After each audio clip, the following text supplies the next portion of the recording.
Dans ce tutoriel, nous allons créer et tester un circuit d'intégrateur RC. Plaçons d'abord la résistance de l'intégrateur.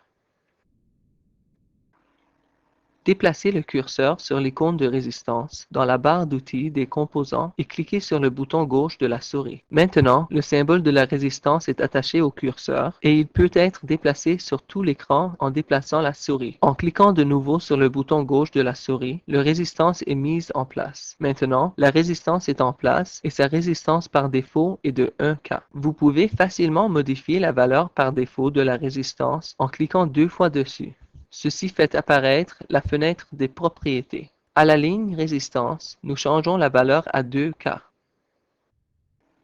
Nous confirmons le changement en appuyant sur OK. Maintenant, ajoutons le condensateur au circuit. Nous utilisons la même technique et déplaçons le curseur sur l'icône de condensateur. En cliquant sur l'icône, le condensateur se retrouve attaché au curseur. Cette fois-ci, nous voulons d'abord faire tourner le symbole de 90 degrés. Nous déplaçons le curseur sur l'icône tournée à droite, nous cliquons dessus et le symbole du condensateur effectue une rotation de 90 degrés. Maintenant, nous déplaçons le symbole vers l'endroit voulu. Notez que la résistance peut aussi être tournée après sa mise en place. Ensuite, nous ajoutons un générateur au circuit pour tester l'intégrateur. Nous cliquons sur l'icône de générateur et nous le déplaçons à l'endroit désiré. Pour voir la forme de l'onde par défaut, nous cliquons 2 fois sur le générateur. La valeur par défaut est un échelon unitaire. Pour faire apparaître toutes les formes d'ondes disponibles, cliquez sur la ligne signal. Il apparaît un petit bouton avec 3 points. Cliquez sur ce bouton pour voir les formes d'ondes disponibles.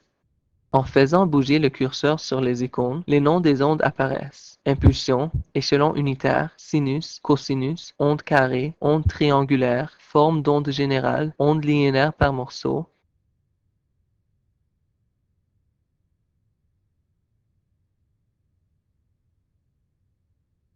et onde définie par l'utilisateur. Sélectionnons l'onde d'impulsion. En cliquant sur l'icône, le dialogue de propriétés de l'impulsion apparaît. Nous modifions la longueur de l'impulsion à 2 mètres. En appuyant sur OK, nous confirmons notre choix. Le dialogue de générateur de tension apparaît. Nous appuyons ici sur OK pour accepter les paramètres du générateur. Maintenant, connectons les composants du circuit. Nous déplaçons la curseur sur la borne supérieure du générateur jusqu'à ce que le curseur devienne un crayon. Nous cliquons et relâchons le bouton gauche de la souris. Les fils de connexion peuvent être dessinés en déplaçant tout simplement la souris. Notez qu'il ne faut pas laisser appuyer le bouton gauche de la souris pendant que vous dessinez les fils. Pour effacer, il suffit de reculer sur les fils déjà tracés. Pour finir cette opération, nous déplaçons la souris sur la borne de gauche de la résistance jusqu'à ce que le crayon redevienne une flèche. Cliquez sur le bouton gauche de la souris pour terminer le fil. Traçons 2 ou plusieurs fils de la même façon. De nouveau, nous déplaçons le curseur sur une borne jusqu'à ce qu'il se change en crayon. Nous cliquons sur le bouton gauche de la souris, relâchons et dessinons un fil. En cliquant de nouveau sur le bouton gauche de la souris, nous terminons le fil. Pour terminer, dessinons la connexion au bas du circuit.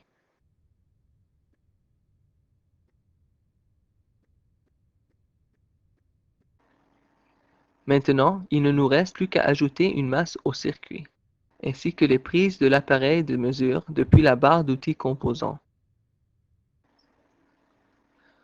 Pour ajouter la prise, nous cliquons sur l'onglet Appareil de mesure et sur la première icône de prise.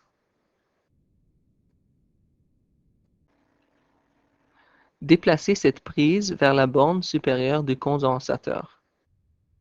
Maintenant, le circuit est complet. Sauvegardons-le avec tous les paramètres définis jusqu'ici. Nous sélectionnons Sauvegarde dans le menu Fichier, entrons le nom du fichier et cliquons Sauvegarde.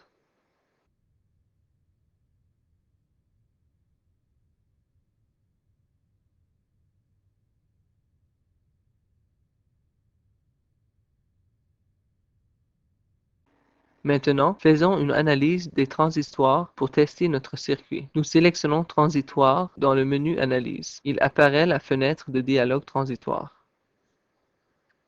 Pour fixer la fin de l'analyse, nous changeons le paramètre fin de vision à 10 mètres et nous appuyons sur OK. Le résultat de l'analyse des transitoires va apparaître dans la fenêtre Diagramme. Notez que les résultats de l'analyse sont stockés dans la fenêtre Diagramme qu'on peut faire apparaître à tout instant en sélectionnant Fenêtre Diagramme dans le menu Outils. Maintenant, fermons la fenêtre Diagramme et faisons une analyse du circuit en courant alternatif. Nous cliquons sur Analyse dans le menu principal et nous déplaçons le curseur sur Analyse en courant alternatif. Il apparaît un sous-menu avec les options d'analyse en courant alternatif. Sélectionnez Caractéristiques de transfert AC. Il apparaît la boîte de dialogue Caractéristiques de transfert AC. Paramétrons la fréquence supérieure par défaut à 10K et ajoutons l'amplitude, phase et Nyquist au diagramme voulu en cochant les cases correspondantes.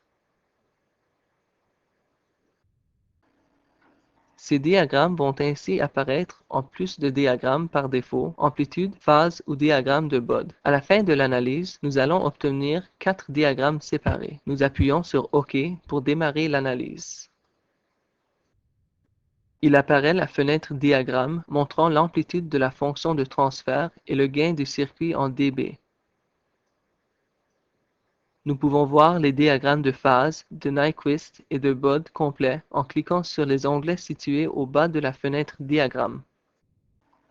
Nous pouvons aussi voir le résultat de l'analyse de transistor précédente en cliquant sur l'onglet Résultat TR. Le menu Fichier de la fenêtre Diagramme nous permet de sauvegarder et d'imprimer les diagrammes ou bien de les exporter dans d'autres programmes dans différents formats. La fenêtre Diagramme offre de nombreuses options parmi lesquelles ajouter des titres, légendes, curseurs et autres. Ces fonctionnalités seront appliquées dans d'autres tutoriels. Pour finir, sauvegardons à nouveau ce circuit avec tous ses paramètres, incluant les paramètres d'analyse définis pendant les analyses de transistor et AC. Il nous suffit pour cela d'appuyer sur le bouton Sauvegarde dans la barre d'outils ou de sélectionner Sauvegarde dans le menu Fichier. C'est ainsi que se termine le tutoriel sur l'intégrateur RC.